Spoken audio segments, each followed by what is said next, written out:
सद्गुरुदेव जी की जय हो। भाइयों बहनों, आप सभी का जगत गुरु मिशन में स्वागत है। और आप लोगों ने जो इस चैनल में अपना मत दे करके और सत्य का जो साथ दे रहे हैं, उसके लिए दास आपका तहे दिल से आभारी है। और जो सच्चाई को और सच्चे ज्ञान को ऊपर लाने के जो दास का प्रयास है, उसी में अगली कड़ी के रूप में अब जो दास बताने जा रहा है, उसमें मदन पंथ के जो नितिन रायजादा जी हैं, वो कभी कुछ बोलते हैं और कभी कुछ बोलते हैं। उनकी बातों में जो परस्पर स्वयं की बातों में विरोधाभास है, उसको आज दास उजागर करेगा। तो उससे पहले की जो वीडियो है, उसको देखने के लिए भी आप आई बटन पर क्लिक करके देख सकते हैं, जिसमें एक वीडियो है कि मदन पंथ जो है, मदन पंथ के प्रणेता मदनपति और पूरा मदन पंथ काल के मुख में जाएगा। और दूसरा वीडियो जो बनाया है दास ने कि मदन पंथ के गुरु और शिष्य के ज्ञान में जो खींचातानी है, उस पर उन दोनों वीडियो को देखने के लिए आप क्लिक करके देख सकते हैं। और आइए अब शुरू करते हैं दूसरा वीडियो। और उसके लिए सबसे पहले नितिन का ही जो ऑडियो है वो चला करके आपको दिखाता है कि इसमें क्या बोलते हैं, और फिर अब दूसरी वीडियो भी चलाया जाएगा जिसमें कुछ और बोलते हैं। तो आइए शुरू करते हैं। तो यहाँ पे आपको हर चीज समझ आ गई कि भाई वो कालिंजर में ही मैं गया और वहां पे मैंने शब्द का प्रकाश किया, वहां पे मैंने आरती चौका नारियल ये सब कुछ पाखंड नहीं किया, इस पाखंड से दूर किया। अब आपने सुना, यहाँ पर नितिन जी साफ साफ आरती चौका आदि को पाखंड बता रहे हैं। चलिए ठीक है, जो भी किसी का मत होता है वो हो सकता है, लेकिन वो हमेशा एक होना चाहिए। लेकिन अब दास इनकी जो दूसरी ऑडियो सुना रहा है आपको, तो उसमें आप जान पाएंगे कि ये क्या बता रहे हैं। मैं हैरान हो गया उनके ऊपर कि हद कर दी तुमने। जहां तुम अपने आप को परमात्मा घोषित करते हो, वहां तो अनुराग सागर की दलील दे दे के काल के बारे में बता बता के अपने आप को परमात्मा घोषित करते हो। और जहां पर अनुराग सागर छापने की बात आती है, वहां पे सब ठंडे पड़ जाते हैं। भाई ऐसे बात नहीं बनेगी। आरती नरियर चौक संहारी, खंड रही लोक दीप सब झारी। यानी कि वो आरती नारियल चौका सबका खंडन करेगा। तो राधा स्वामी पंथ में कोई आरती चौका नहीं होता है, कोई नारियल नहीं फूटता है। तो आपने सुना, यहाँ पर नितिन जी स्वयं बता रहे हैं राधा स्वामी पंथ के बारे में कि वहाँ पर आरती चौका आदि नहीं होता है। और वहाँ पर उस बात का ये स्वयं समर्थन भी कर रहे हैं कि वहाँ पर परमात्मा की वाणी का हवाला दे रहे हैं कि वहाँ पर ये सब चीज़ें बताई गई हैं, और यहाँ पर ये बता रहे हैं कि वहाँ पे खंडन हो रहा है। तो इस वजह से राधा स्वामी को ये गलत सिद्ध कर रहे हैं। चलिए कोई बात नहीं, लेकिन ये स्वयं क्या बोल रहे हैं, कभी ये उसको पाखंड बता रहे हैं और कभी उस बात का समर्थन कर रहे हैं। तो आखिर इनका मत क्या है, ये क्या कहना चाह रहे हैं, ये खुद इनको स्पष्ट नहीं है, तो अपने अनुयायियों को स्पष्ट कहाँ बता सकते हैं। लेकिन बात इतनी सी नहीं है, और इसके आगे की और जो ऑडियो हैं उसमें भी सुन करके और स्पष्ट हो जाएगा कि आखिर इनकी बातों में ये अलग अलग क्यों होता है। यानी एक जैसे नेता का व्यवहार होता है कि वो जब दिल्ली जाएगा तो कहेगा दिल्ली वासियों से मेरा जो लगाव है वो और कहीं पे नहीं है। फिर पता चला वो बॉम्बे में गया तो बता रहा है कि भाई बॉम्बे में जैसा मेरा मन लगता है वैसा कहीं नहीं लग सकता। यानी वो जहाँ जहाँ जाता है वहाँ वहाँ का ही बिल्कुल सगा हो जाता है। तो इनका कुल मिलाकर के वैसा ही हाल है। और अब इसी बात को जो और स्पष्ट हो जाएगा इनकी अगली ऑडियो से। तब कबीर साहब ने नाद वंश की बढ़ाई करी, वचन वंश की नहीं। क्या बोला कबीर साहब ने, धर्मदास तुम चेतहु भाई, वचन वंश कह देहु बुझाई। जब जब काल झपाटा लाई, तबे तबे हम होव सहाय। यानी हे धर्मदास, तुम वचन वंश को यानी अपने वंश को समझा देना अच्छी तरह कि काल इस वंश में घुसने की कोशिश करेगा और बहुत बार घुसेगा। तो यहाँ पर आपने सुना नितिन जी स्वयं को बता रहे हैं कि भाई नाद वंश अलग है और वचन वंश अलग है, और जिन लोगों का नाम लिया है कि वो सब नाद वंश को प्रतिनिधित्व कर रहे हैं। और यहाँ पर बता रहे हैं कि कबीर साहब ने कहा है कि धर्मदास अपने वंश को यानी वचन वंश को समझा देना।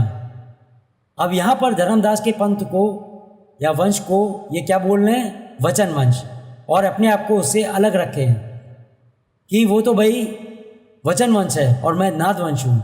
लेकिन अब जो अगली आड़ी होगी उसमें ये पलटी मारते हुए स्वयं को वचन वंश में फिट करने की कोशिश करेंगे। क्यों? जैसी वाड़ी वैसे में डाल लेंगे, जिसको कहते हैं ना कि जैसा देश वैसा भेष। इनका स्वयं का अपना कोई ज्ञान ही नहीं है। जैसी वाड़ी इनके सामने पड़ जाती बस उसी में बिल्कुल उसी को जस्टिफाई करके दिखा देते हैं कि भाई यही है। तो आइए सुनते हैं। फिर कह रहे 4 पंथ 12 कर मूला, वचन वंश कहे हुई है सूला। यानी ये 4 और वो 12 ये जो पंथ चलेंगे ये वचन वंश के लिए शूल के बराबर होंगे। यानी कि जहां भी कबीर साहब किसी संत को चुनकर वचन देंगे उसको कि तुम नामदान बख्शो और मैं उस जीव की संभाल करूंगा, इसको वचन कहते हैं। उनके लिए ये शूल के बराबर हो जाएंगे, उनके लिए ये बहुत बड़ा रोड़ा अटकाएंगे। तो आपने सुना, पिछले ऑडियो में ये बता रहे थे कि धर्मदास का जो वंश है उसको बता रहे थे कि अपने वंश को यानी वचन वंश को समझा देना। और यहाँ पर जब वाणी देखी वचन वंश का समर्थन हो रहा है तब स्वयं को वचन वंश में डालते हुए कह रहे हैं कि जो चारों दूत होंगे रंभ कुरम जय विजय, ये वचन वंश के लिए शूल होंगे। और उसमें स्वयं को फिट करते हुए वचन वंश का बता रहे हैं। तो ये इनका मत है कि जैसा देखते हैं बस वैसे में ही अपने आप को फिट करने की कोशिश करते हैं। जैसे तैसे जैसे कपड़ा पा गए बस उसी में अपने आप को ढाल लिया कि ये कपड़ा मेरा ही है। भले वो हाथी का हो लेकिन ये कहेंगे बस ये कपड़ा तो मेरा ही है। तो कुल मिलाकर के इनका यही हिसाब है। और जो आगे की वाणी है और स्पष्ट कर देगी इनकी बात को। जो एक बार इस कबीर पंथ में आ गया, जो असली मूल ज्ञान कबीर साहिब का जो पंथ है, तो भाई 84 उसी दिन कट जाती है। क्योंकि नामदान के वक्त ही आपका तिनका तोड़ दिया जाता है। तिनका तोड़ देहु परवाना, तब हम पावे साहिब पद निर्वाणा।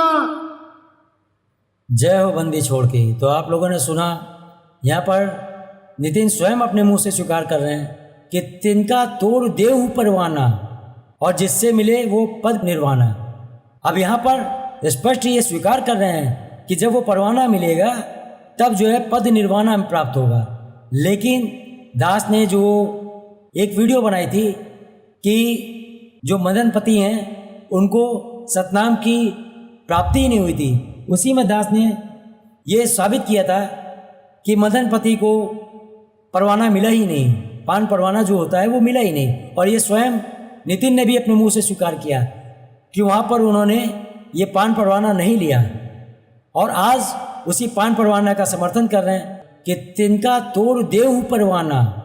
तो अब उनको परवाना दे कैसे सकते हैं ये भक्तों को, जब इनके मदनपति को नहीं मिला तो इनको कहाँ से मिल गया और कहाँ से इनके गुरु को मिला। तो ये कुल मिलाकर के संगत को बेवकूफ़ बनाने का काम कर रहे हैं, क्योंकि ये काल के दूत हैं और काल की ही सेवा कर रहे हैं।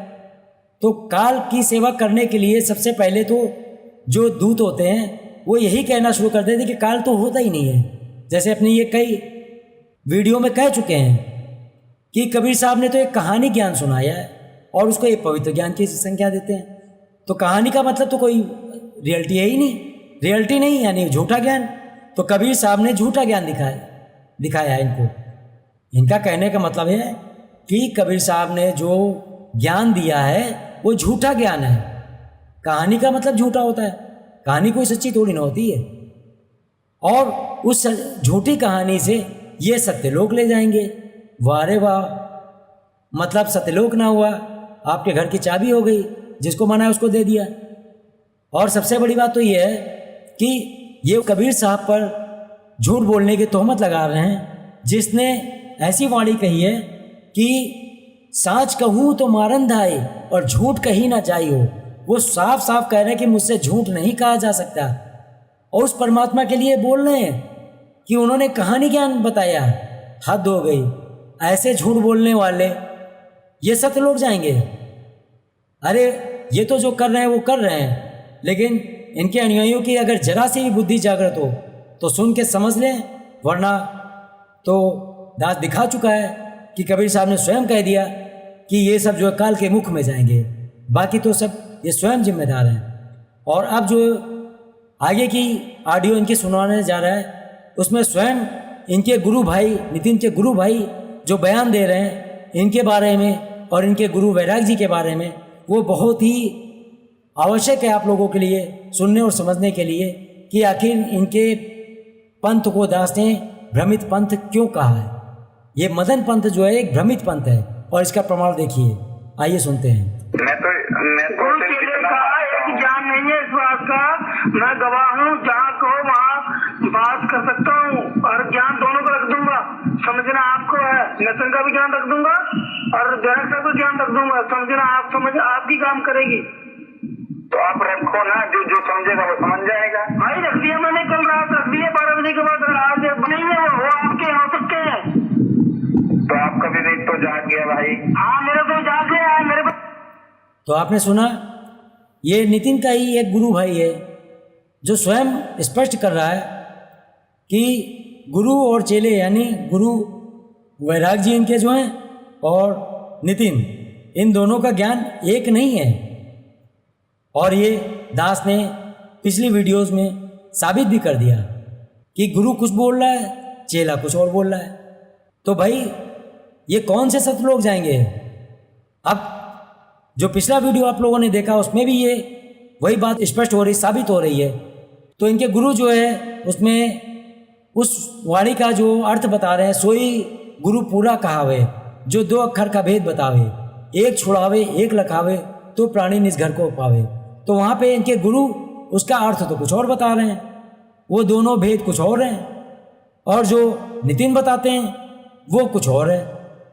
तो भाई इन दोनों में सच्चा कौन है, कौन सा अर्थ सच्चा है, किसको वो ज्ञान है, तो कौन वो गुरु पूरा है भाई बताएंगे। सोई गुरु पूरा कहावे, तो स्पष्ट है कि आप दोनों में किसी को पूरा नहीं है, क्योंकि आपके मदनपति को पूरा ज्ञान नहीं था। उन्होंने तो कबीर साहब के ज्ञान को अस्वीकार कर दिया था ना, जब धर्मदास जी को भेजा गया था कि परीक्षा लेकर के जाओ दे दो नाम, तो उन्होंने तो स्पष्ट मना कर दिया। अब इनकी जो सबसे मेन बात है उसको साबित करने के लिए एक ऑडियो है, उसको सुन करके आपको और ज़्यादा स्पष्ट हो जाएगा।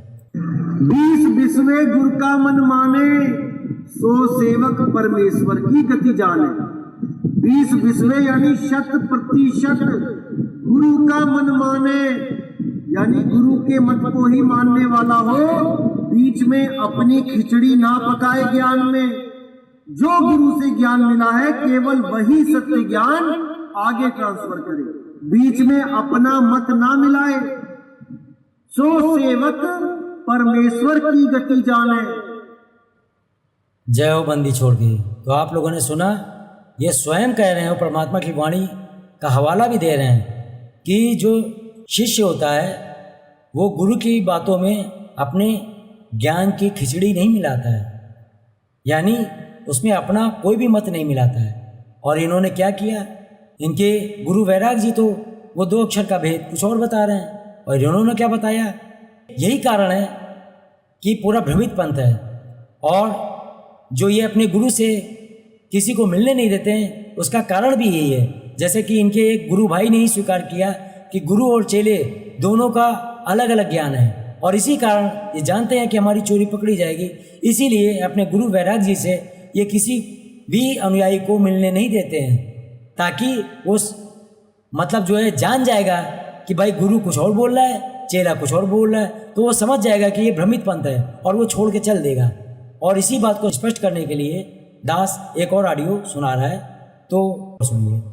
और मैं उन दोस्तों से, उन भाइयों से बहुत माफ़ी मांगना चाहूँगा जिनको मैंने गुरुजी का एड्रेस नहीं दिया।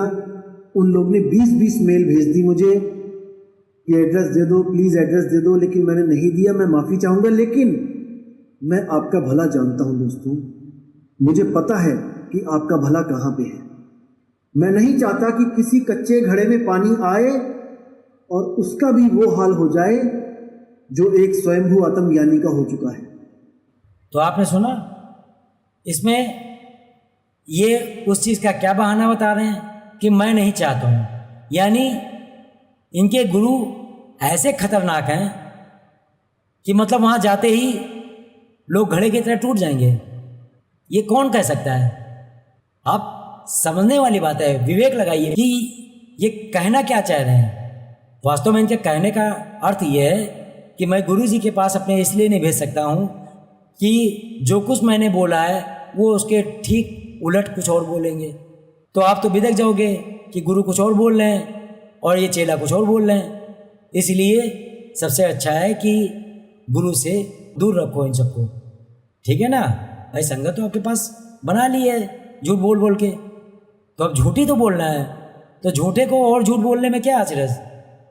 जब आपने कबीर साहब को झूठ बोलना साबित करने की कोशिश कर रहे हैं तो फिर आपको बोलने में तो कोई हर्ज ही नहीं, बोल ही रहे हैं।